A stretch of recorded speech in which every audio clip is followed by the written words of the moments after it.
أنت الرحمن يا الله، أنت الرحيم يا الله، أنت السلام يا الله، أنت العزيز يا الله، أنت القدوس يا الله، أنت الجبار يا الله. ولله الأسماء الحسنى فادعوه بها.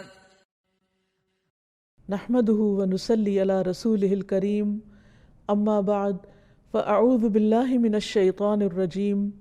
بسم الله الرحمن الرحيم. رب اشرح لي صدري ويسر لي أمري واحلل عقدة من لساني يفقهوا قولي. ناظرین، پروگرام اللہ کے خوبصورت نام کے ساتھ آپ کی خدمت میں حاضر ہیں۔ آج ہم انشاءاللہ اللہ سبحانہ وتعالیٰ کے نام المصور پہ بات کریں گے۔ المصور کا معنی ہے صورت بنانے والا، شکل دینے والا۔ اللہ سبحانہ وتعالیٰ المصور ہے۔ اس نے کروڑوں، اربوں اور کھربوں صورتیں بنائیں، اور پھر ایک صورت دوسری صورت سے بالکل مختلف، کوئی دو صورتیں بھی ایک دوسرے سے مکمل طور پر مشابہ نہیں، کوئی دو انواع ایک دوسرے سے شباہت نہیں رکھتی۔ پھر اسی طرح ہر صورت کی اپنی ایک خاص سیرت بھی ہے۔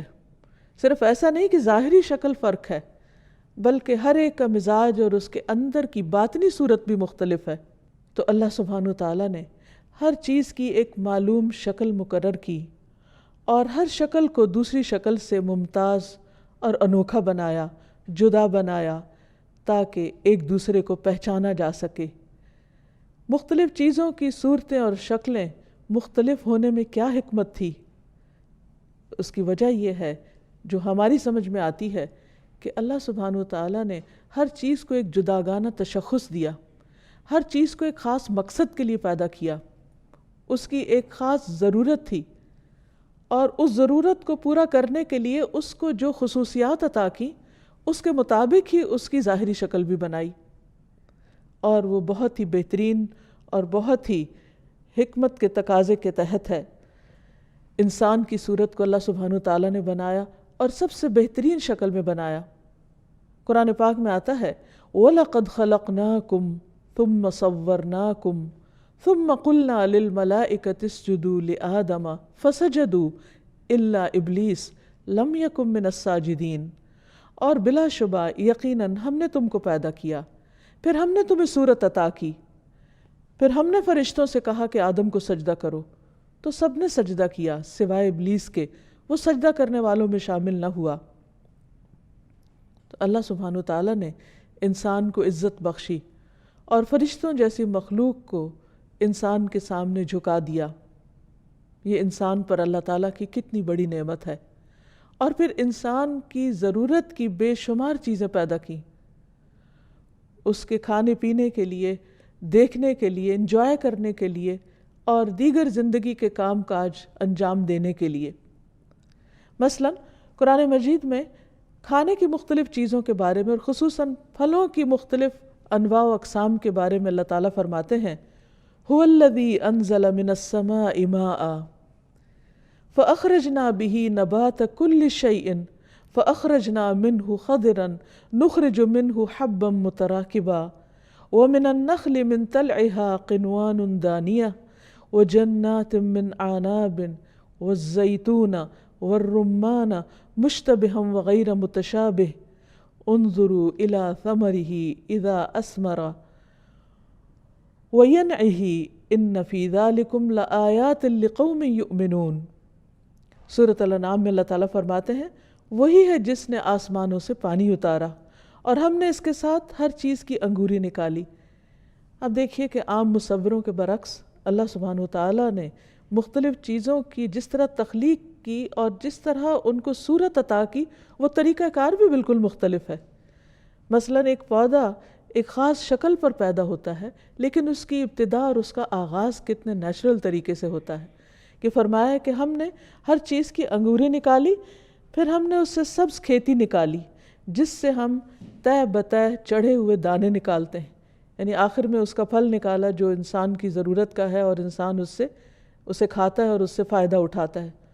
اور کھجور کے درختوں سے ان کے گابے میں سے جھکے ہوئے خوشے ہیں، یعنی گندم کو اور طرح سے اگایا اور اس کے برعکس کھجور کو اور طرح سے پیدا کیا، اور دونوں کی شکل و صورت بھی مختلف رکھی، اور انگوروں اور زیتون اور انار کے باغات ملتے جلتے اور نہ ملنے جلنے والے، یعنی ان کے پھل باہم بعض اوقات ایک دوسرے کے مشابہ بھی ہوتے ہیں، لیکن اس کے باوجود بھی ان کا ذائقہ اور ان کا سائز اور ان کا رنگ مختلف ہوتا ہے، اور بعض اوقات وہ نہیں بھی ملتے جلتے، بالکل ہی اپوزٹ ہوتے ہیں۔ اس کے پھل کی طرف دیکھو جب وہ پھل لائے، یعنی اللہ سبحانہ وتعالیٰ خاص طور پر دیکھنے کا حکم دے رہے ہیں کہ صرف کھانے والے نہ بنو بلکہ ان پر غور و فکر کرنے والے بنو کہ تمہارے رزق کا یہ انتظام کس نے کیا اور کس کس شکل میں کیا۔ اور پھر حیرت اس بات پر ہوتی ہے نا کہ کس طرح اللہ سبحانہ وتعالیٰ نے مختلف چیزوں کا الگ ذائقہ رکھا، اس کی خوشبو، اس کا ٹیسٹ، اس کا رنگ، اس کا سائز، اس کا وزن، اور اس کی پھر تاثیر، اس کے فائدے، یہ تمام چیزیں اللہ سبحانہ وتعالیٰ ہی نے بنائی، اور ان سب چیزوں کی کو جو شکل دی، جو خاص انداز دیا، جو خاص صورت دی، وہ اسی المصور نے دی۔ اور یہ سب کچھ کس کے لیے کیا؟ سوچنے کی بات ہے، یہ سب کچھ ہمارے لیے کیا۔ خلق لکم ما فی الارض جمیعا، تمہارے لیے ہے زمین میں جو کچھ ہے سارے کا سارا۔ سوچئے ہم ان سب چیزوں سے فائدہ اٹھاتے ہوئے اللہ سبحانہ وتعالیٰ کے کتنے شکر گزار بنتے ہیں۔ اللہ سبحانہ وتعالیٰ اس آیت کے آخر میں فرماتے ان فی ذالکم لآیات لقوم یؤمنون، یقیناً اس میں لوگوں کے لیے، ان لوگوں کے لیے جو ایمان لاتے ہیں بہت سی نشانیاں ہیں، یعنی جو لوگ غور و فکر کرتے ہیں اور اس کو اللہ کی تخلیق مانتے ہیں، ان کے لیے اس میں بہت سے سبق ہیں۔ ایک اور جگہ پر سورۃ الانعام ہی میں فرمایا وَهُوَ الَّذِي أَنشَأَ جَنَّاتٍ مَعْرُوشَاتٍ وَغَيْرَ مَعْرُوشَاتٍ وَالنَّخْلَ وَالزَّرْعَ مُخْتَلِفًا أُكُلُهُ وَالزَّيْتُونَ وَالرُّمَّانَ مُتَشَابِهًا وَغَيْرَ مُتَشَابِهٍ كُلُوا مِن ثَمَرِهِ إِذَا أَثْمَرَ وَآتُوا حَقَّهُ يَوْمَ حَصَادِهِ وَلَا تُسْرِفُوا إِنَّهُ لَا يُحِبُّ الْمُسْرِفِينَ۔ اور وہی ہے جس نے باغات پیدا کیے، یعنی یہ چیزیں محدود مقدار میں نہیں، باغوں میں لگا دی، یعنی بھرے ہوئے ہیں باغ ان سارے پھلوں سے، چھپروں پر چڑھائے ہوئے اور نہ چڑھائے ہوئے، یعنی بعض پھل جو ہیں وہ بیلوں کی شکل میں مختلف پودوں پر آتے ہیں، اس کے پھل میں سے کھاؤ جب وہ پھل لائے، یعنی اللہ سبحانہ وتعالیٰ خود فرما رہے ہیں کہ کھاؤ اس میں سے، اور اس کا حق اس کی کٹائی کے دن ادا کرو، یعنی صرف خود نہیں کھاؤ دوسروں کو بھی کھلاؤ، اور حد سے نہ گزرو، اسراف نہ کرو، یعنی کھانے میں ایک لمٹ رکھو۔ یقیناً وہ اسراف کرنے والوں سے، حد سے گزرنے والوں سے محبت نہیں رکھتا۔ یعنی اللہ سبحانہ وتعالیٰ کی یہ نعمتیں جو اس نے تمہارے لیے پیدا کی ہیں، ان کو استعمال کرتے ہوئے اس کو یاد رکھو۔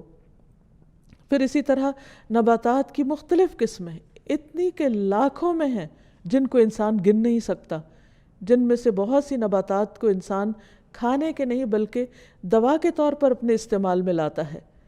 فرمایا وَمَا ذَرَأَ لَكُمْ فِي الْأَرْضِ مُخْتَلِفًا أَلْوَانُهُ إِنَّ فِي ذَلِكَ لَآيَةً لِقَوْمٍ يَذَّكَّرُونَ، اور جو کچھ اس نے تمہارے لیے زمین میں پھیلا دیا جس کے رنگ مختلف ہیں، یعنی صورتیں ایسی بنائی کہ ہر رنگ دوسرے سے مختلف، مثلا گرین ہے یا سبز رنگ ہے تو اس میں بھی کوئی ہلکا ہے، کوئی گہرا ہے، اور کوئی کسی شیڈ کا ہے اور کوئی کسی طرح کا ہے، ان سب چیزوں کے امتزاج سے بھی اس نے زمین کے اندر ایسا حسن پیدا کیا کہ یوں لگتا ہے جیسے ایک نقش و نگار والی چادر پھیلی ہوئی ہو یا کوئی قالین بچھا ہوا ہو جس میں طرح طرح کے نقش و نگار بنے ہوئے ہوں۔ یہ ہے المصور جس نے اس خوبصورت طریقے سے زمین کو بنایا، اور فرمایا کہ یہ سب جو زمین میں پھیلا دیا اس کے رنگ مختلف ہیں، یعنی رنگوں کے اختلاف پر بھی غور کرو، بے شک اس میں ان لوگوں کے لیے یقیناً بڑی نشانی ہے جو نصیحت حاصل کرتے ہیں۔ پھر اسی طرح صرف پودے نہیں، پھل اور پودے نہیں بلکہ جمادات کی مختلف قسمیں ہیں، پہاڑوں میں مختلف رنگ ہیں۔ أَلَمْ تَرَ أَنَّ اللَّهَ أَنزَلَ مِنَ السَّمَاءِ مَاءً فَأَخْرَجْنَا بِهِ ثَمَرَاتٍ مُخْتَلِفًا أَلْوَانُهَا وَمِنَ الْجِبَالِ جُدَدٌ بِيضٌ وَحُمْرٌ مُخْتَلِفٌ أَلْوَانُهَا وَغَرَابِيبُ سُودٌ، کیا تم نے دیکھا نہیں کہ بے شک اللہ نے آسمان سے کچھ پانی اتارا، پھر ہم نے اس کے ساتھ کئی پھل نکالے، یعنی ایک پانی، ایک مٹی، ایک سورج کی روشنی، ایک طرح کی ہوا، ایک طرح کی زمین، لیکن ہر پھل کا رنگ، ذائقہ، اس کی شکل، اس کی خوشبو مختلف۔ یہ بھی کس قدر حیران کن بات ہے کہ معمولی سا بیج زمین میں ڈالا جاتا ہے، لیکن اس سے کتنے ڈائمنشنز میں ایک چیز سامنے آتی ہے۔ اور پہاڑوں میں سے کچھ سفید اور کچھ سرخ قطعے ہیں جن کے رنگ مختلف ہیں، اور کچھ پہاڑ سخت کالے رنگ کے ہیں، یعنی سبھی پہاڑ مٹی سے بنے ہوئے ہیں لیکن ان کے رنگ کس قدر مختلف ہیں۔ ایک اور جگہ پر فرمایا وَفِي الْأَرْضِ قِطَعٌ مُتَجَاوِرَاتٌ وَجَنَّاتٌ مِّنْ أَعْنَابٍ وَزَرْعٌ وَنَخِيلٌ صِنْوَانٌ وَغَيْرُ صِنْوَانٍ يُسْقَى بِمَاءٍ وَاحِدٍ وَنُفَضِّلُ بَعْضَهَا عَلَى بَعْضٍ فِي الْأُكُلِ إِنَّ فِي ذَلِكَ لَآيَاتٍ لِقَوْمٍ يَعْقِلُونَ۔ اور زمین میں ایک دوسرے سے ملے ہوئے مختلف ٹکڑے ہیں، یعنی زمین کی مٹی کے رنگ بھی مختلف ہیں، اور انگوروں کے باغ اور کھیتی اور کھجور کے درخت کئی تنوں والے اور ایک تنے والے، یعنی بعض اوقات ایک جگہ سے ایک تنے کا درخت نکلتا اور بعض اوقات اسی جگہ سے ایک نہیں، 2 3 تک بھی، جنہیں ایک ہی پانی سے سیراب کیا جاتا ہے۔ یعنی حیرت کی بات ہے، غذا ایک ہی، فضا ایک، لیکن شکلیں مختلف۔ اور ان میں سے بعض کو ہم پھل میں بعض پر فوقیت دیتے ہیں، یعنی ایک ہی درخت کا پھل ہوتا ہے، ایک کا ذائقہ اچھا اور دوسرے کا اس سے کم۔ بلا شبہ اس میں لوگوں کے لیے یقیناً بہت سی نشانیاں ہیں جو سمجھتے ہیں۔ پھر اسی طرح حیوانات کی شکلیں اور رنگ مختلف۔ فرمایا واللہ خلق کل دابۃ من ماء فمنہم من یمشی علی بطنہ ومنہم من یمشی علی رجلین ومنہم من یمشی علی 4 یخلق اللہ ما یشاء ان اللہ علی کل شیء قدیر۔ اور اللہ نے ہر چلنے والا جاندار ایک قسم کے پانی سے پیدا کیا، یعنی سب کی اصل ایک ہے لیکن شکلیں مختلف۔ پھر ان میں سے کوئی وہ ہے جو اپنے پیٹ پہ چلتا ہے، یعنی رینگ کے چلتے ہیں جیسے سانپ وغیرہ، اور ان میں سے کوئی وہ ہے جو 2 پاؤں پہ چلتا ہے، اور ان میں سے کوئی وہ ہے جو 4 پہ چلتا ہے۔ اللہ پیدا کرتا ہے جو چاہتا ہے، یقیناً اللہ ہر چیز پر خوب قادر ہے۔ اسی طرح اللہ سبحانہ وتعالیٰ نے انسانوں کے رنگ، اخلاق، طبیعتیں اور مزاج بھی مختلف بنائے۔ رسول اللہ صلی اللہ علیہ وسلم نے فرمایا اللہ تعالیٰ نے آدم کو ایک مٹھی مٹی سے پیدا کیا جسے ساری زمین سے جمع فرمایا، یعنی ہر جگہ سے لی وہ مٹی۔ بس بنی آدم زمین کی مٹی کے لحاظ سے ہیں، ان میں سے کوئی سرخ ہے اور کوئی سفید، کوئی سیاہ ہے اور کوئی درمیانہ، کوئی نرم خو ہے تو کوئی سخت طبیعت، اور کوئی بری طبیعت کا مالک ہے تو کوئی اچھی طبیعت کا مالک۔ لیکن اللہ سبحانہ تعالیٰ نے انسان کو باقی تمام مخلوق سے افضل بنایا، احسن تقویم، بہترین شکل اور بہترین حالت پر بنایا۔ سورۃ غافر میں اللہ تعالیٰ فرماتے ہیں اللہ الذی جعل لکم الارض قرارا والسماء بناء وصورکم فاحسن صورکم۔ اللہ وہ ہے جس نے تمہارے لیے زمین کو رہنے کی جگہ اور آسمان کو چھت بنایا اور تمہاری صورت بنائی تو تمہاری صورتیں اچھی بنائیں۔ یعنی آپ دیکھیے کہ اگر کسی بھی انسان کو اپنی شکل و صورت پر کوئی اعتراض ہو تو وہ کسی بھی جانور سے اپنے آپ کو کمپیئر کر کے دیکھ لے، مثلا چمپینزی ہے یا بندر ہے جو انسانوں سے نسبتاً قریب ہوتی ہیں جن کی شکلیں، تو انسان اپنی صورت پر الحمدللہ پکار اٹھے گا اور اللہ تعالیٰ کا شکر ادا کرے گا۔ اللہ سبحانہ تعالیٰ نے کتنے مناسب متناسب انداز میں سب کچھ بنایا۔ مثلا چہرے کے اوپر آپ دیکھیں کہ اگر 2 آنکھیں بنائیں تو ان دونوں کا سائز کتنا مناسب رکھا، پھر اسی طرح کان اور ان کے درمیان کتنی ہم آہنگی پیدا کی، باہم کوارڈینیشن بھی رکھی، پھر اسی طرح انسان کے ہونٹ، دانت، بال، ناخن، ہاتھ، پاؤں، انگلیاں، ایک ایک چیز اللہ سبحانہ تعالیٰ نے بہترین حالت میں پیدا کی۔ اللہ تعالیٰ فرماتے ہیں یا ایھا الانسان ما غرک بربک الکریم الذی خلقک فسواک فعدلک فی ای صورت ما شاء رکبک۔ اے انسان، تجھے تیرے نہایت کرم والے رب کے متعلق کس چیز نے دھوکہ دیا ہے؟ جس نے تجھے پیدا کیا، پھر تجھے درست کیا، پھر تجھے برابر کیا، اور جس صورت میں بھی اس نے چاہا تجھے جوڑ دیا۔ اس سے ایک بات اور پتہ چلتی ہے کہ انسان کی اپنی شکل و صورت اس کی اپنی بنائی ہوئی نہیں اور اس کا اپنا عمل دخل اس میں نہیں ہے. یہ اللہ سبحانہ و تعالیٰ کی تقسیم ہے کہ اس نے جس کو جس شکل میں چاہا ڈال کے دنیا میں بھیج دیا. اس لیے ہمیں کسی دوسرے کی شکل و صورت پر کوئی اعتراض بھی نہیں ہونا چاہیے، اور شکل و صورت اور رنگ کی بنا پر کسی کے ساتھ کوئی ڈسکریمنیشن بھی نہیں ہونی چاہیے، کوئی ریشزم نہیں ہونا چاہیے، کیونکہ اللہ نے جس کو چاہا کالا پیدا کیا، جس کو چاہا گورا پیدا کیا. انسانوں کے اپنے بس کی بات نہیں تھی کہ وہ کسی خاص رنگ یا نسل میں پیدا ہوتے، اور یہ بھی نہیں اللہ تعالیٰ نے رکھا کہ کسی ایک رنگ کو دوسرے پر کوئی فوقیت دی ہو. اللہ سبحانہ و تعالیٰ کے ہاں کسی کی بھی زیادہ عزت اس کے تقوی کی وجہ سے کہ اس کے دل میں خدا کا خوف کتنا ہے. پھر آپ دیکھیے کہ جس رب نے یہ سب کچھ بنایا ہے اس کا شکر ادا کرنے کی ضرورت ہے، ورنہ وہ رب چاہے تو ان چہروں کو بگاڑ بھی سکتا ہے. اور ماضی میں ایسا ہوا جس کا ذکر قرآن مجید میں ملتا ہے کہ بعض قومیں ایسی تھیں جنہوں نے اللہ سبحانہ وتعالیٰ کے احکامات کو نہیں مانا، تو اللہ تعالیٰ نے ان کی صورتوں کو مسخ کر دیا.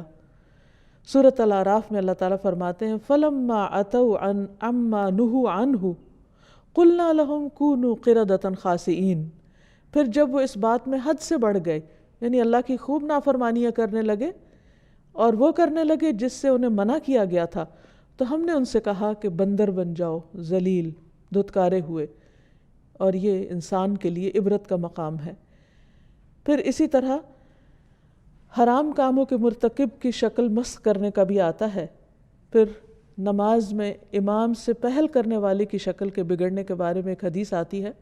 نبی صلی اللہ علیہ وسلم نے فرمایا کیا تم میں وہ شخص جو رکوع یا سجدے میں امام سے پہلے سر اٹھا لیتا ہے اس بات سے نہیں ڈرتا کہ کہیں اللہ اس کا سر گدھے کی سر کی طرح نہ بنا دے یا اس کی صورت کو گدھے کی صورت بنا دے؟ یعنی ایسے انسان کے اندر عقل نہیں، وہ گدھے جیسا کام کرتا ہے، تو کہیں ایسا نہ ہو کہ اس کی ظاہری صورت جو ہے وہ بھی ویسی ہو جائے. پھر اسی طرح قیامت کے دن بھی اللہ سبحانہ و تعالیٰ کئی لوگوں کی شکلیں بدل ڈالے گا، جیسے ابراہیم علیہ السلام کے والد کے بارے میں آتا ہے، کیونکہ انہوں نے دعا کی تھی کہ یا اللہ اس معاملے میں مجھے رسوا نہ کرنا، تو ان کے والد کی اصل شکل بدل دی جائے گی اور بجو کی شکل میں ان کو جہنم میں پھینکا جائے گا.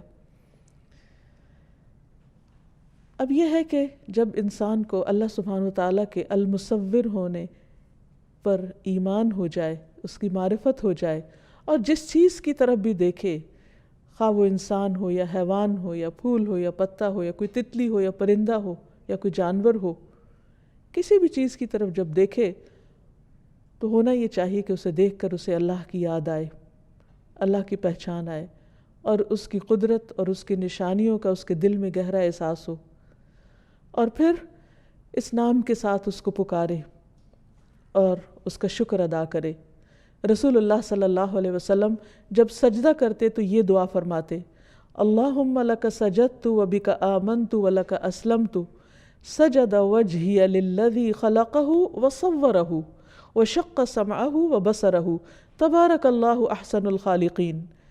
اے اللہ میں نے تیرے لیے سجدہ کیا، تجھی پر ایمان لایا، میں تیرا فرما بردار ہوں، میرا چہرہ اس ذات کو سجدہ کر رہا ہے جس نے اسے پیدا کیا اور اس کی صورت بنائی. یعنی جب بھی ہم اپنی شکل دیکھیں تو اللہ کا شکر ادا کریں کہ اللہ تیرا شکر ہے کہ تو نے ہمیں ایک احسن شکل پر پیدا کیا. اور پھر اس کے شکرانے کے طور پر جب سجدہ کریں تو یہ دعا پڑھیں کہ شکر ہے اس رب کا کہ جس نے اس کو بہترین شکل پہ پیدا کیا اور اس کی صورت بنائی اور اس کے کانوں اور اس کی آنکھوں کو تراش کر بنایا، یعنی بہترین شکل میں. برکتوں والا ہے اللہ اور سب سے اچھا پیدا کرنے والا. اسی طرح ہمیں پورے اخلاص کے ساتھ اللہ سبحانہ وتعالیٰ کی طرف اپنے چہرے کو متوجہ کرنا چاہیے. نماز کی حالت میں خصوصاً رسول اللہ صلی اللہ علیہ وسلم جب نماز کے لیے کھڑے ہوتے تو یوں فرماتے وجہت وجہی للذی فطر السماوات والارض حنیفا وما انا من المشرکین ان صلاتی ونسکی ومحیایا ومماتی للہ رب العالمین لا شریک لہ وبذالک امرت وانا اول المسلمین.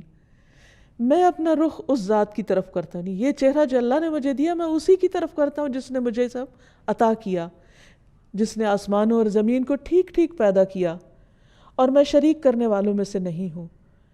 یعنی اللہ کے ساتھ کسی کو شریک نہیں ٹھہراتا. بے شک میری نماز اور میری قربانی، میرا جینا اور میرا مرنا سب اللہ رب العالمین کے لیے ہے جس کا کوئی شریک نہیں.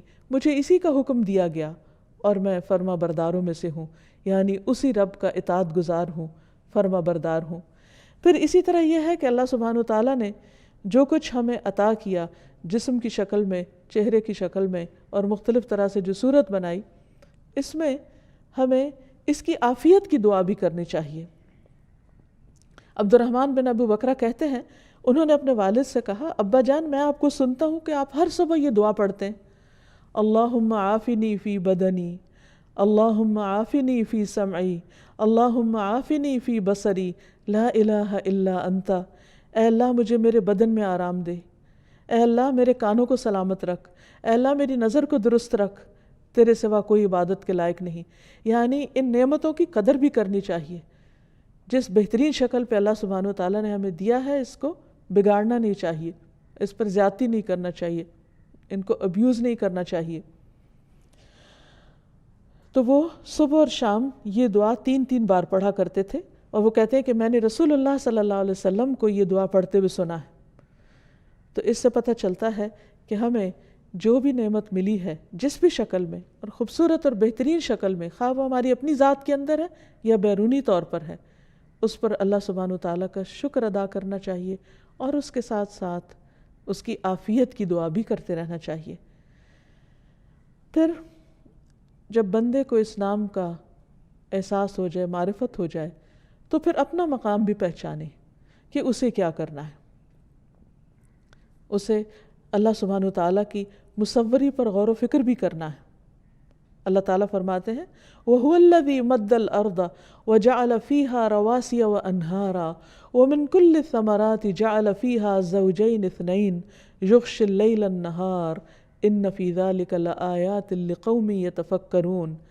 وہی ہے جس نے زمین کو پھیلا دیا، تو اس پھیلی ہوئی زمین کی طرف انسان نگاہ دوڑائے، اس میں پہاڑ اور ندیاں بنائیں، ان کے اندر خود ایک حسن ہے، اس میں زبردست قسم کی بیوٹی ہے، اس زبردست تناسب ہے، رنگوں کا بھی تناسب ہے. تھوڑی دیر کے لیے سوچئے کہ اگر زمین نیلی ہوتی اور آسمان سبز ہوتا تو کیا نظارہ ہوتا. یہ بھی اللہ سبحانہ وتعالیٰ کی سلیکشن ہے کہ اس نے آسمان کا رنگ اپنی مرضی سے نیلا رکھا اور زمین کو سبز بنایا، یا مٹی کا رنگ براؤن رکھا. اگر زمین کی ساری مٹی سخت کالے سیاہ رنگ کی ہوتی تو پھر اس پہ چلتے ہوئے ہماری کیفیت کیا ہوتی. لیکن کتنا مائلڈ کلر رکھا اور کتنا بہترین کہ جس میں انسان کے لیے ایک سکون ہے، اور پھر اس کے اوپر جو کچھ چھکتا ہے اس کے ساتھ کتنا بہترین کمبینیشن بھی ہے. اور فرمایا اور اس میں تمام پھلوں میں سے ایک ایک جوڑا 2 قسم کا بنایا، وہ رات کو دن پر اڑھا دیتا ہے، اس کا اپنا ایک حسن ہوتا ہے. چیزیں صبح کی روشنی میں اور طرح نظر آتی ہیں، دوپہر کی تیز دھوپ میں اور طرح ان کے رنگ نظر آتے ہیں، جب شام کو سائے ڈھلنے لگتے ہیں تو ہر چیز کا رنگ ایک اور حسن دکھاتا ہے. اور پھر جب رات کا اندھیرا چھا جاتا ہے تو وہی درخت اس سیاہ اندھیرے کی وجہ سے ان سے خوف بعض اوقات آنے لگتا ہے. تو اللہ سبحانہ وتعالیٰ 24 گھنٹے کے اندر مختلف طرح کے کنٹراسٹ دکھاتا ہے. یہ مختلف روشنیوں کے ساتھ مختلف چیزوں کی جو صورتیں ہیں یا شکلیں ہیں یا ان کی جو بیوٹی ہے وہ بھی مختلف طرح سے نظر آتی. بلا شبہ اس میں ان لوگوں کے لیے یقیناً بہت سی نشانیاں ہیں جو غور و فکر کرتے ہیں. پھر ہم پر یہ بھی لازم آتا ہے کہ ہم اللہ سبحانہ وتعالیٰ کی اس تصویر گری میں، اس مصوری میں عیب نہ نکالیں. ہم اپنی طرف سے مشورے دینے والے نہ ہو، اگر یہ پھل اس رنگ کا ہوتا تو زیادہ اچھا تھا، اور یہ پھول اس کلر میں زیادہ اچھا لگتا. حقیقت یہ ہے کہ اگر انسان پوری توجہ کے ساتھ دیکھے تو جس چیز کو اللہ نے جس طرح بنایا اسی طرح زیادہ خوبصورت ہے. جب مصور تصویر بناتا ہے انسانوں میں سے تو عام طور پہ کہا جاتا ہے کہ اے مصور تیری تصویر ادھوری ہے ابھی، یعنی اس میں کچھ نہ کچھ کمی ہوتی ہے اور کچھ نہ کچھ بہتری کی گنجائش ہوتی ہے. لیکن اللہ سبحانہ وتعالیٰ نے جو کچھ بنایا اس سے بہتر بنایا نہیں جا سکتا تھا. اسی طرح بندوں کی شکل و صورت پر بھی انہیں تانا نہیں دینا چاہیے، ان کا مذاق نہیں اڑانا چاہیے، ان پر ہنسنا نہیں چاہیے، ان کو بلی نہیں کرنا چاہیے، کیونکہ یہ ان کے اپنے ہاتھ کی بنائی ہوئی نہیں ہے، یہ اللہ سبحانہ وتعالیٰ کی دین ہے. حضرت عائشہ کہتی ہیں کہ میں نے نبی صلی اللہ علیہ وسلم سے کہا کہ آپ کو صفیہ میں یہی کافی ہے. یعنی اپنی دوسری جو سوکن تھی ان کے بارے میں انہوں نے کچھ لفظ بولا کہ وہ ایسے اور ایسے ہیں. مراد ان کی یہ تھی کہ ان کا قد چھوٹا ہے. تو آپ صلی اللہ علیہ وسلم ناراض ہوئے. آپ نے فرمایا تم نے ایک ایسا کلمہ کہا ہے کہ اگر سمندر میں ڈال دیا جائے تو وہ بھی کڑوا ہو جائے. یعنی اللہ تعالیٰ کو یہ بات سخت ناپسند ہے کہ کوئی انسان کسی دوسرے انسان کی شکل و صورت میں کوئی عیب نکالے یا کوئی خامی تلاش کرے. یہ کام شیطانی کام ہے. آپ دیکھیے کہ اللہ سبحانہ وتعالیٰ نے جب ان آدم علیہ السلام کی صورت بنائی، ان کا ڈھانچہ تیار کیا، تو اس کو جب تک چاہا جنت میں چھوڑ دیا. ابھی روح نہیں ڈالی تھی، صرف اس کا ایک سانچہ بنا تھا. تو اب یہ ہے کہ ابلیس نے دیکھا کہ یہاں ایک نئی چیز بنی ہوئی، تو وہ چاروں طرف سے اسے گھوم گھوم کے دیکھتا رہا، ہر طرف سے. اچھا یہ کیا بنا ہے، یہ کان ہے، یہ آنکھیں ہیں، یہ فلاں ہے، فلاں ہے. لیکن جب اس نے دیکھا کہ اس کے اندر کا خول خالی ہے، یعنی یہ بھی چونکہ صرف وہ مٹی کی صورت میں ایک ڈھانچہ تھا، تو جو پیٹ کا جوف ہے وہ خالی تھا، اس میں کوئی چیز نہیں تھی. تو کہنے لگا کہ اللہ نے ایک ایسی مخلوق بنائی ہے جو اپنے اوپر قابو نہ رکھ سکے گی، اس کا اندر کنٹرول نہیں ہوگا، اپنا نفس اس کے کنٹرول میں نہیں ہوگا. یعنی بجائے اس کے کہ اللہ سبحانہ وتعالیٰ کی اس صورت گری اور اس احسن تقویم جو انسان کی شکل میں بہترین چیز اللہ نے بنائی، اسے دیکھ کر سبحان اللہ کہتا یا ماشاء اللہ کہتا، یہ نہیں کہا بلکہ انسان کی کمزوری کو پکڑا کہ اچھا یہاں کچھ نہیں ہے، یہاں کمی ہے. اچھا ہم عام طور پر کیا کرتے ہیں جب کوئی بچہ پیدا ہوتا ہے تو نئے پیدا ہونے والے بچے کو عام طور پہ جب لوگ اٹھاتے ہیں تو اللہ کا شکر کم ادا کرتے ہیں. یہ نہیں کہتے کہ تبارک اللہ احسن الخالقین، جیسے اللہ تعالیٰ نے خود فرمایا سب کچھ بنانے کے بعد کہ مختلف سٹیجز کا جہاں ذکر آتا ہے قرآن مجید میں، اس کے بعد اللہ تعالیٰ کی شان بیان کی گئی ہے. ہم اس وقت اللہ کی شان کم بیان کرتے ہیں. ہم عموماً شکل و صورت پہ تبصرہ شروع کر دیتے ہیں، ناک موٹا ہے، کان چھوٹے ہیں، رنگ کالا ہے، فلاں چیز ہے. یہ تو ایک مومن کی شان نہیں ہو سکتی. اللہ سبحانہ وتعالیٰ جس کو جو جیسا بچہ بھی دے، حتیٰ کہ اگر اس کے اعضاء پورے صحیح سلامت نہ ہوں، تو بھی انسان اللہ کا شکر ادا کرے کہ یہ اللہ کا فیصلہ ہے، یہ اللہ کی تخلیق ہے، میں کون ہوں اس میں نقص نکالنے والی. ہمیں یہ زیبا نہیں دیتا جو المصور کو پہچانتا ہے اور جو اس بات کو مانتا ہے کہ اللہ سبحانہ وتعالیٰ نے جیسا چاہا بنایا. هو الذی یصورکم فی الارحام کیف یشاء، وہی ہے جو ماں کے رحم میں، ماں کے پیٹ میں تمہاری صورتیں بناتا ہے جیسے وہ چاہتا ہے، اس میں کسی کا کوئی اختیار اور دخل نہیں. تو اس لیے جو کچھ سامنے آئے اس کو خوشی سے قبول کریں اور اللہ کی تعریف بیان کریں کہ یہ میرے رب نے بنایا. دوسری طرف ایک اور چیز جس کا خیال رکھنا ضروری ہے وہ یہ کہ اللہ سبحانہ وتعالیٰ نے اپنی اس صفت میں کسی اور کو شریک نہیں کیا، لہٰذا اس نے جاندار چیزوں کی تصویر بنانے سے منع کیا. یعنی ہیومن بینگز کی تصویریں یا جانوروں کی جس کے اندر بھی روح ہے اس کی تصویر نہ بنائی جائے یا مکمل شکل میں ہو بہو نہ بنائی جائے. رسول اللہ صلی اللہ علیہ وسلم نے فرمایا جو کوئی تصویر بنائے گا اسے مکلف کیا جائے گا، یعنی اسے اس بات کو کہا جائے گا کہ وہ اس میں روح بھی ڈالے جو وہ نہیں کر سکے گا. حقیقت یہ ہے کہ انسان تو ایک مکھی بنانے پر بھی قادر نہیں ہے. اللہ تعالیٰ فرماتے ہیں یا ایھا الناس، اے لوگو، ضرب مثل، ایک مثال بیان کی جا رہی ہے، فاستمعوا لہ، اسے غور سے سنو. ان الذین تدعون من دون اللہ، جن ہستیوں کو تم اللہ کو چھوڑ کے پکارتے ہو، یعنی جن کو تم خدا سمجھے بیٹھے ہو، جن کے پاس اپنی حاجتیں لے کر جاتے ہو، لن یخلقوا ذبابا، انہوں نے تو ایک مکھی بھی نہیں بنائی، اور بڑی بڑی چیزیں پیدا کرنا تو دور کی بات. وَلَوِ اجْتَمَعُوا لَهُ، خواہ وہ سارے اس کے لیے اکٹھے ہو جائیں. اور ان کی حالت تو یہ ہے کہ وَإِن يَسْلُبْهُمُ الذُّبَابُ شَيْئًا، اگر مکھی ان سے کچھ چھین کے لے جائے، لا یستنقذوہ من، وہ اسے چھڑا بھی نہیں سکتے۔ یہ کہا یہ جاتا ہے کہ مکھی جس چیز پہ بیٹھتی ہے جو بھی منہ میں لیتی ہے اسی وقت اس کو ڈائجسٹ کر لیتی ہے، جب وہ چیز ڈائجسٹ ہو جاتی ہے تو انسان اسے واپس کہاں سے نکالے گا۔ ضعف الطالب والمطلوب وما قدر اللہ حق قدرہ ان اللہ لقوی عزیز۔ کمزور ہے مانگنے والا اور وہ بھی جس سے مانگا گیا، انہوں نے اللہ کی قدر نہیں کی جو اس کی قدر کا حق ہے، بے شک اللہ بہت قوت والا سب پر غالب ہے۔ پھر اسی طرح اس چیز سے منع کیوں کیا گیا ہے کہ انسان کسی جاندار کی تصویر نہ بنائے؟ کیونکہ یہ اللہ سبحانہ و تعالیٰ کی تصویر گری کی مشابہت اختیار کرنا ہے۔ حضرت عائشہ کہتی ہیں کہ ایک مرتبہ میں نے اپنے گھر کے دروازے پہ ایک پردہ لٹکا دیا جس پر کچھ تصویریں بنی ہوئی تھیں۔ نبی صلی اللہ علیہ وسلم میرے ہاں تشریف لائے تو اسے دیکھ کر آپ نے اپنے ہاتھ سے اس پردے کے ٹکڑے کر دیے، پھر فرمایا اللہ کے نزدیک قیامت کے دن سب سے زیادہ سخت عذاب ان لوگوں کو ہوگا جو اللہ تعالیٰ کی تخلیق میں مشابہت اختیار کرتے ہیں۔ یعنی اس چیز سے منع کیا گیا ہے، خصوصاً وہ تصاویر اور وہ مجسمے جو عبادت کی غرض سے بنائے گئے ہوں۔ ابن عباس کہتے ہیں کہ نبی صلی اللہ علیہ وسلم بیت اللہ میں داخل ہوئے تو اس میں ابراہیم علیہ السلام اور مریم علیہ السلام کی تصویریں تھیں، یعنی باقاعدہ پینٹنگز تھیں۔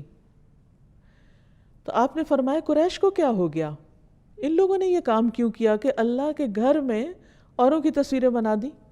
حالانکہ انہوں نے سنا ہوا ہے، یعنی قریش کو یہ بات پتہ ہے کہ فرشتے کسی ایسے گھر میں داخل نہیں ہوتے جس میں تصویریں رکھی ہوں۔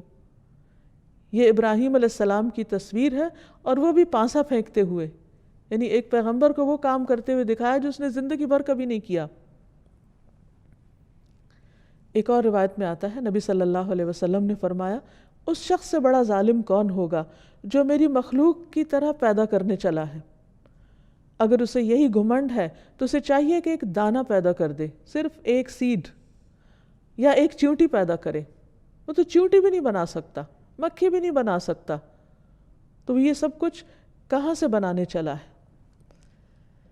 پھر اسی طرح ایک مرتبہ نبی صلی اللہ علیہ وسلم گھر میں داخل ہوئے تو حضرت عائشہ کہتی ہیں کہ میں نے تکیے خریدے ہوئے تھے جن میں تصویریں تھیں، تو رسول اللہ صلی اللہ علیہ وسلم دروازے پر ہی رک گئے اور اندر نہیں آئے، تو میں کراہت کو پہچان گئی۔ میں نے عرض کیا یا رسول اللہ، میں اللہ اور رسول کی طرف توجہ کرتی ہوں، توبہ کرتی ہوں، آپ فرمائیں مجھ سے جو بھی گناہ سرزد ہوا ہے۔ تو آپ نے فرمایا یہ تکیے کیسے ہیں؟ عائشہ کہتی ہیں کہ میں نے عرض کیا کہ میں نے یہ تکیے اس لیے خریدے ہیں کہ آپ ان پہ بیٹھیں اور ٹیک لگائیں۔ آپ نے فرمایا تصویر والوں کو قیامت کے دن عذاب ہوگا اور کہا جائے گا تم نے جو کچھ یہ کیا ہے اسے زندہ کرو۔ پھر فرمایا جس گھر میں تصویریں ہوتی ہیں وہاں رحمت کے فرشتے نہیں آتے۔ اسی طرح ایک اور روایت سے پتہ چلتا ہے کہ مصور کو عذاب دینے کے لیے جہنم میں ایک گردن مقرر ہے۔ رسول اللہ صلی اللہ علیہ وسلم نے فرمایا قیامت کے دن جہنم سے ایک گردن برآمد ہوگی جس کی 2 آنکھیں ہوں گی جن سے وہ دیکھتی ہوگی، 2 کان ہوں گے جن سے وہ سنتی ہوگی، اور ایک زبان ہوگی جس سے وہ بولتی ہوگی، اور وہ کہے گی کہ مجھے 3 قسم کے لوگوں پر مسلط کیا گیا ہے، ہر سرکش ظالم پر، اللہ تعالیٰ کے ساتھ دوسروں کو معبود بنانے والوں پر، اور تصویر بنانے والوں پر۔ سوال یہ پیدا ہوتا ہے کہ تصویر کے بارے میں اتنے سخت احکامات کیوں ہیں؟ اس کی وجہ یہ ہے کہ اول دور میں شرک کا آغاز اسی سے ہوا۔ حضرت نوح علیہ السلام کے زمانے میں کچھ ایسے لوگ تھے جو بہت نیک تھے، جنہوں نے لوگوں کو اللہ سبحانہ و تعالیٰ کی طرف بلایا۔ جب وہ فوت ہوئے تو لوگوں نے کہا کہ چونکہ انہیں دیکھ کر ہمیں خدا یاد آتا تھا اور ان کے ذریعے ہمیں اللہ سبحانہ و تعالیٰ کی معرفت ملی، لہٰذا ان کے جانے کے بعد ہم ان کی تصویریں اپنے سامنے رکھتے ہیں تاکہ جب ہم ان کی تصویر کو دیکھیں تو ہمیں اللہ تعالیٰ یاد آئے۔ تو فرسٹ جنریشن نے ان کی تصویریں بنا لی، دوسری جنریشن یہ تو بھول گئی کہ یہ کن کی تصویریں ہیں، لیکن یہ بات صرف یاد رہی کہ یہ کوئی بہت اچھے بڑے لوگ تھے، نیک لوگ تھے۔ انہوں نے صرف تصویریں نہیں، ان کے مجسمے بھی بنا لیے، اور اس میں پھر اللہ سبحانہ و تعالیٰ کا کانسیپٹ تو بالکل پیچھے چلا گیا، لیکن لوگوں نے انہی کو خدا بنا لیا، انہی کو پوجنے لگے۔ اس کے بارے میں تاریخ میں آتا ہے کہ سب سے پہلا بت جو کعبہ میں لا کر رکھا گیا وہ عمرو ابن لہی نے اس کا آغاز کیا تھا۔ عمرو ابن لہی ایک بہت انفلوئنشل شخص تھا جو ایک بزنس مین بھی تھا۔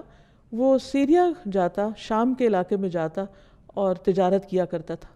تو ایک دفعہ اس نے وہاں پر دیکھا کہ کچھ لوگ کچھ تصویروں اور بتوں کے سامنے بیٹھ کر ان کی پوجا کر رہے ہیں، تو اس کو یہ منظر بہت خوبصورت لگا۔ واپسی پہ اس نے ایک بت خریدا اور اپنے ساتھ لے آیا اور لا کر کعبہ میں رکھ دیا۔ ہر نئی چیز لوگوں کو اپنی طرف بہت اٹریکٹ کرتی۔ وہ ایک نئی چیز جب لوگوں نے دیکھی تو انہیں بہت خوشی ہوئی۔ انہوں نے لوگوں کو یہ بتایا کہ اللہ تعالیٰ تو کسی کو نظر نہیں آتا، لیکن اللہ کے گھر میں یہ دیکھ کر ہمیں خدا اور یاد آئے گا، اس لیے اس لاجک کے تحت اس نے اس کو وہاں رکھ دیا اور لوگوں نے بھی ایکسیپٹ کر لیا۔ پھر چونکہ کعبہ ایک مرکزی جگہ تھی جہاں پورے عربیہ سے لوگ آتے، مختلف قبائل، جب انہوں نے آ کر دیکھا کہ خاص قبیلے نے اپنا بت رکھ دیا ہے تو مقابلے پر ان میں سے ہر ایک نے اپنے اپنے بت لا کر رکھ دیے، اور یہاں سے شرک کا آغاز جب ہوا تو وہ ہر طرف پھیل گیا۔ ہر وہ جگہ جو بنی ہی توحید کے لیے تھی وہ ایک بت پرستی کا گڑھ بن گئی۔ سوچیے آغاز کہاں سے ہوا؟ آغاز ایک مجسمے کے لانے سے، اور پھر وہاں سے توحید ختم ہو کر رہ گئی۔ صرف چند لوگ تھے نبی صلی اللہ علیہ وسلم کے زمانے میں کہ جو دین ابراہیمی پر تھے اور جو ان بتوں کے قریب نہیں جاتے تھے، لیکن باقی تمام لوگ صرف اپنے آباء و اجداد کی پیروی میں ان بتوں کی پوجا کرنے لگے۔ اس لیے اسلام میں تصویریں بنانے اور خصوصاً عبادت کی غرض سے بنانے اور عبادت گاہوں میں رکھنے کی شدید ممانعت کی گئی۔ لیکن عبادت کے علاوہ اگر ضرورت کے تحت تصویر بنائی جائے تو اس کی اجازت ہے، اور خصوصاً جیسے کیمرہ ایک مشین ہے، وہ انسان اپنے ہاتھ سے اس کی صورت گری نہیں کرتا بلکہ صرف ایک عکس ہے، تو اس کی رخصت یا اس کے جواز کا پہلو نکلتا ہے۔ اور اس کے علاوہ وہ چیزیں جن کے اندر روح نہیں، مثلاً پودے ہیں، درخت ہیں، پہاڑ ہیں، دریا ہیں، دیگر سینری ہے، تو ان کی پینٹنگز بنائی جا سکتی ہیں۔ اس کے علاوہ جس چیز کی رخصت کا جواز ملتا ہے وہ بچوں کے وہ کھلونے ہیں جن کے خد و خال بہت واضح نہ ہوں۔ اس سلسلے میں ایک روایت ہے کہ حضرت عائشہ کہتی ہیں کہ نبی صلی اللہ علیہ وسلم جب غزوہ تبوک یا خیبر سے واپس آئے اور گھر میں تشریف لائے تو میرے طاقچے کے اوپر یعنی شیلف کے اوپر ایک پردہ سا پڑا ہوا تھا، ہوا چلی تو پردہ ہٹ گیا، سامنے سے میرے کھلونے نظر آئے جن میں کچھ گڑیاں تھیں اور ان کے درمیان کپڑے کا ایک گھوڑا بنا ہوا تھا۔ آپ صلی اللہ علیہ وسلم نے دیکھا تو پوچھا کہ عائشہ یہ کیا ہے؟ میں نے کہا کہ یہ میری گڑیاں ہیں اور ان میں گھوڑا بھی آپ کو نظر آیا۔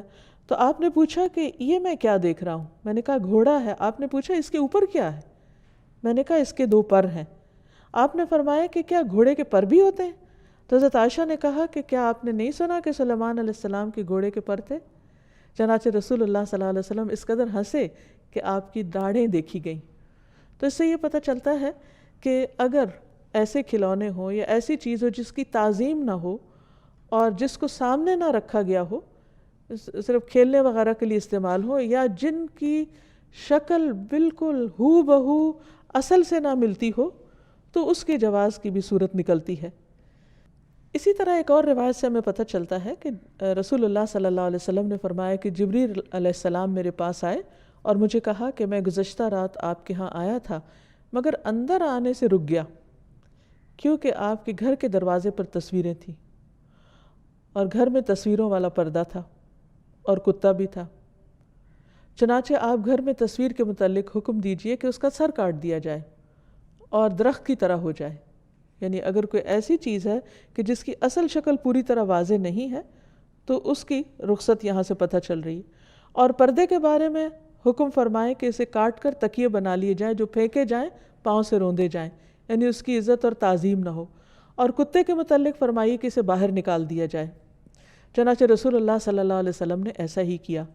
پھر اسی طرح حضرت علی رضی اللہ تعالیٰ عنہ نے فرمایا کہ نبی صلی اللہ علیہ وسلم نے مجھ سے فرمایا کہ تم جاؤ اور کسی تصویر کو مٹائے بغیر نہ چھوڑنا اور نہ کسی بلند قبر کو برابر کیے بغیر چھوڑنا۔ پھر اسی طرح نبی صلی اللہ علیہ وسلم نے جب مکہ فتح کیا تو کعبہ کو تمام بتوں اور تصویروں سے پاک کر دیا۔ جب ہم المصور کو پہچان لیں، اس کی معرفت حاصل کر لیں، تو ہمارے کرنے کے کاموں میں ایک کام یہ بھی ہے کہ ہم نہ صرف یہ کہ ظاہری شکل پر اللہ کا شکر ادا کریں، بلکہ اپنی باطنی صورت اس کی طرف بھی توجہ دیں، اپنے دلوں کو خوبصورت بنائیں، اپنی سیرت کو اچھا بنائیں، کیونکہ اللہ سبحانہ وتعالیٰ کسی کی ظاہری شکل کو نہیں دیکھتے۔ حدیث میں آتا ہے کہ ان اللہ لا ينظر الى صورکم ولا الى اموالکم، اللہ تمہاری صورتیں اور مال نہیں دیکھتا، ولکن ينظر الى قلوبکم واعمالکم، لیکن اللہ تمہارے دلوں کو دیکھتا ہے اور تمہارے اعمال کو دیکھتا ہے۔ اس لیے اللہ نے تو ظاہری صورت اچھی ہی بنائی، لیکن دلوں کی حالت اس کا ذمہ ہم پہ ڈال دیا کہ ہم اس کو بھی خوبصورت رکھیں، یعنی اس میں کسی بھی قسم کا حسد، بغض، نفرت، دوسروں کے لیے برے خیالات، بدگمانیاں اور ایسی کیفیات نہ ہوں کہ جس سے ہم اپنے اندر ایک ایسی چیز بنا لیں کہ جو اللہ سبحانہ وتعالیٰ کو ناپسند ہو اور خود ہمارے لیے بھی بہت تکلیف دہ ہو۔ اور آخر میں اللہ سبحانہ وتعالیٰ سے دعا ہے کہ وہ ہمیں اپنی معرفت عطا کرے، ہمیں توفیق دے کہ جو چیزیں اسے پسند ہیں وہ ہم اختیار کریں، اور جو چیزیں اسے ناپسند ہیں ہم ان سے بچنے والے ہوں۔ اللہ سبحانہ وتعالیٰ ہمارے دلوں میں اپنی محبت پیدا فرما دے اور اپنی نعمتوں کا شکر گزار بنا دے۔ وآخر دعوانا ان الحمد للہ رب يا العالمين۔ الله أنت الحسيب، يا الله أنت الشافي، يا الله أنت المبين، يا الله أنت الوكيل، يا الله أنت القيوم، يا الله أنت المتين، يا الله